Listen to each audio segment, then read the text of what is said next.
স্ত্রীর স্বর্ণের জাকাত কি স্বামীকে দিতে হবে? খুবই জীবন ঘনিষ্ঠ একটি প্রশ্ন। এই প্রশ্ন আমাদের বহু বোনের ঘরে ঘরে। স্ত্রীর যে গহনা আছে, স্বর্ণ আছে, এগুলোর জাকাত কে দিবে? স্ত্রীকে দিতে হবে না স্বামীকে দিতে হবে? এই ব্যাপারে একটা বিষয় আমাদেরকে আগে পরিষ্কার হতে হবে যে স্বর্ণের মালিক, গহনার মালিক আসলে কে। এটার উত্তর যদি জানা যায় তাহলে জাকাত কে দিবে সে উত্তর দেওয়া সহজ হবে।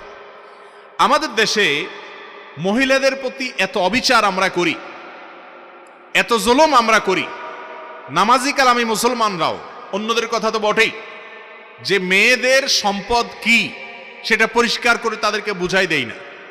অনেক স্বামী আছেন যে তারা স্ত্রীকে স্বর্ণ দেন, গহনা দেন, প্রবাসী আছেন সেখান থেকে স্বর্ণ পাঠান, বিয়ের সময় স্বর্ণ দেন। এই স্বর্ণের মালিক কে সেটা আসলে পরিষ্কার থাকে না। বলে কেন পরিষ্কার থাকে না? কারণ হলো স্ত্রীকে আপনি গহনা দিলেন, এরপরে আপনার যখন টাকার দরকার হয়েছে আপনি বলতেছেন যাও তোমার গলার হারটা দাও। কি করবা?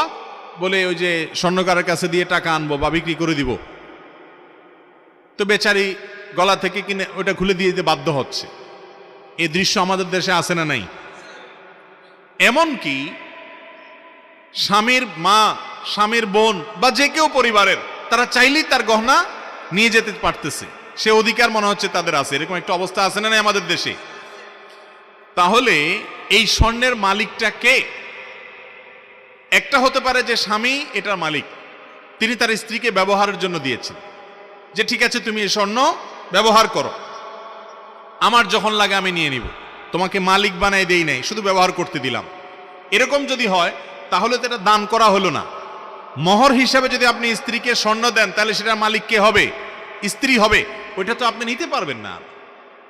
আপনি নিতে হলে স্ত্রীর কাছে নরম হয়ে আবেদন করতে পারেন, আবদার করতে পারেন, চাইতে পারেন যে তুমি যদি দয়া করে তোমার স্বর্ণটা দাও, আমার বিপদ পড়েছি, আমি তোমার স্বর্ণ বিক্রি করে আমি বিপদ উদ্ধার হয়ে আবার তোমার এটা আমি পরিশোধ করে দিব, তুমি ধার দাও। এটা আমি চাইতে পারেন আপনি। আর আপনি চাওয়ার পর স্ত্রী দিবে কিনা সেটাও তার অধিকার আছে। সে যদি বলে না তুমি আবার কখন টাকা পয়সা কামাইতে পারবা না পারবা, আমি দেব না, তুমি অন্যভাবে সারো, সে অধিকারও স্ত্রীর আছে।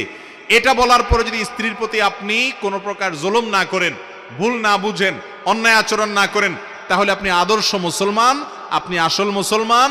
আর যদি ওইটা বলার পরে স্ত্রীর প্রতি আপনি চড়াও হন তাহলে আপনি 2 নম্বর মুসলমান।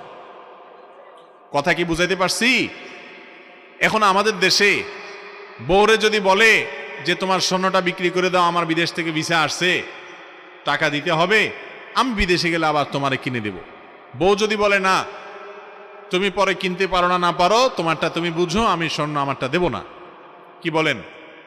ওই বউ ওই সংসারে ভাত খাইতে পারবে? আল্লাহ আকবার। বেশিরভাগ সংসারে আগুন ধরে যায়, বলবে বাবারে ডেঞ্জারাস মহিলা, স্বর্ণ চাইছি সে দেয় নাই। অথচ যদি আপনি তাকে মোহর হিসাবে দিয়ে থাকেন, এটার মালিক সে আপনাকে দিবে না দিবে এই এখতিয়ার তার। শরীয়ত সম্পদের ব্যাপারে প্রত্যেকের অ্যাকাউন্ট এবং হিসাব আলাদা আলাদা করার কথা বলে। অতএব স্ত্রীর গহনার মালিক কে? স্ত্রী। আপনি যদি তাকে গহনা দেওয়ার সময় এই নিয়ত করেন যে মালিক না, তোমাকে ব্যবহার করতে দিলাম, তাহলে সেক্ষেত্রে আপনাকে পরিষ্কার করতে হবে যে তোমাকে আমি ব্যবহার করতে দিলাম, আমার যখন দরকার হবে আমি বিক্রি করব। তো এই জন্য স্ত্রীর গহনার জাকাত কে দিবে এটা নির্ভর করে যে এই স্বর্ণের মালিক কে। যারা মহিলারা স্বর্ণের মালিক আছেন, 7 ভরির বেশি স্বর্ণ আছে, আপনারা আপনাদের স্বামীদেরকে জিজ্ঞাসা করবেন যে স্বর্ণ টর্ণ দিছ, বাপের বাড়ি থেকে দিলে তো উনি মালিক, ওটা তার জিজ্ঞেস করার দরকার নেই। যদি স্বামী দিয়ে থাকে জিজ্ঞেস করবেন তুমি যে দিছ এগুলা কি তোমার না আমার, কথা পরিষ্কার করো। এই প্রশ্ন করলে দেখবেন বেশিরভাগ পুরুষ ধরা পড়ে গেছে।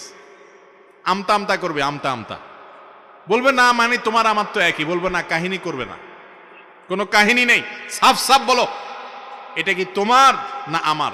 মালিক, আমি যা ইচ্ছা তা করবো, আমার মনে চায় বিক্রি করে ফেলবো, মনে চাইলে আমার বোনরে দিয়ে দিব, ভাইরে দিয়ে দিব, ফেলাই দিব, আমার ব্যাপার, অধিকার আমার। আর যদি তোমার হয়ে থাকে, আমাকে ব্যবহার করতে দিছো মনে হয়, তাহলে তো আরেক জিনিস, তাহলে জাকাত তুমি দিবা, কারণ তুমি মালিক। কথা বুঝতে পারছি?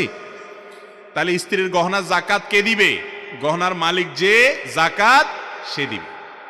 কথা কি বুঝতে পারছি? তো এই জিনিসটা পরিষ্কার করতে হবে যে স্বামী কি মালিকানা ধরে রাখছে না ছেড়ে দিছে। ছেড়ে দিছে তাহলে স্ত্রী সেটার মালিক হবেন এবং তাকে সেটার জাকাত দিতে হবে। যদি জাকাতের নেশা পরিপূর্ণ হয় 7 ভরি বা তার চেয়ে বেশি যদি হয়, তখন সবগুলোর বাজার মূল্য ধরে 2.5% হিসাবে জাকাত দিতে হবে।